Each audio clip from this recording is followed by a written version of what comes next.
Depuis maintenant 1 an et demi, le Shift Project s'est lancé dans la conception de ce que nous appelons le plan de transformation de l'économie française, ou PTEF quand on l'appelle par son petit nom. Il s'agit en gros d'essayer de comprendre ce que cela signifie pour les divers secteurs de l'économie de notre pays, de se mettre en conformité avec la trajectoire de baisse des émissions qui est la contrepartie logique de l'accord de Paris que notre pays a signé et ratifié. Il s'agit donc de mettre l'ensemble de nos activités productives en conformité avec une baisse annuelle des émissions de gaz à effet de serre dans le monde de l'ordre de 5%, ce qui est absolument considérable puisque 3 fois sur le dernier siècle et 3 fois seulement une baisse de cette nature a été observée dans le monde, en 1932,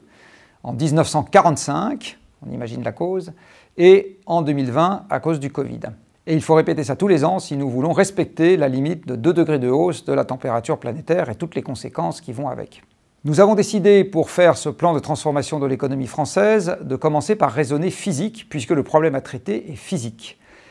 Nous avons 15 secteurs qui représentent soit des pans de l'économie, soit des usages.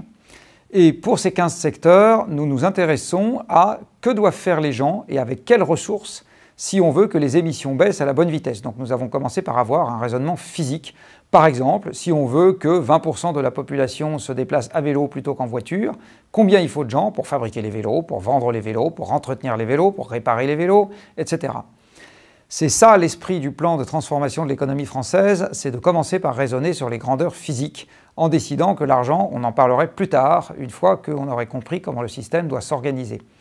C'est à visée délibérément opérationnelle, c'est-à-dire que dans chaque secteur, nous réfléchissons à des mesures que le prochain président peut prendre, la prochaine présidente, peut prendre dès son entrée en mandat, et des mesures qui sont, pour l'essentiel, à sa main, c'est-à-dire qui ne dépendent pas ou pas trop d'un cadre européen ou mondial. Il est bien évident que nous ne sommes pas les premiers à réfléchir à la manière de faire des choses qui soient pertinentes en ce qui concerne la baisse des émissions.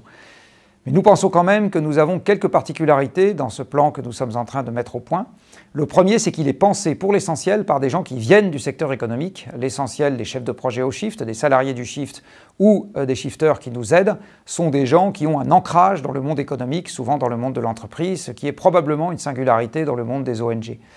La deuxième chose, c'est que nous avons un focus et une attention particulière sur l'emploi. Dans les sondages, ou dans les consultations plus exactement, que nous avons pu effectuer, quoique imparfaites, au sein du Shift Project, il apparaît que l'une des causes de blocage majeur quand il s'agit de tout changer, c'est la crainte de perdre son emploi, ce qui est un motif évidemment parfaitement légitime. Et donc, un des chantiers du PTEF consiste à essayer de comprendre les transformations sur l'emploi, en rentrant raisonnablement dans le détail, de ce qui serait la contrepartie des modifications que nous imaginons.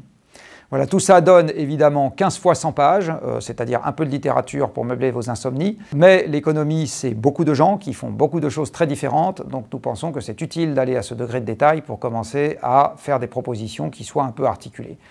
J'espère que ce travail vous intéressera et nous espérons, nous en tout cas, qu'il intéressera à peu près tout le monde dans ce pays,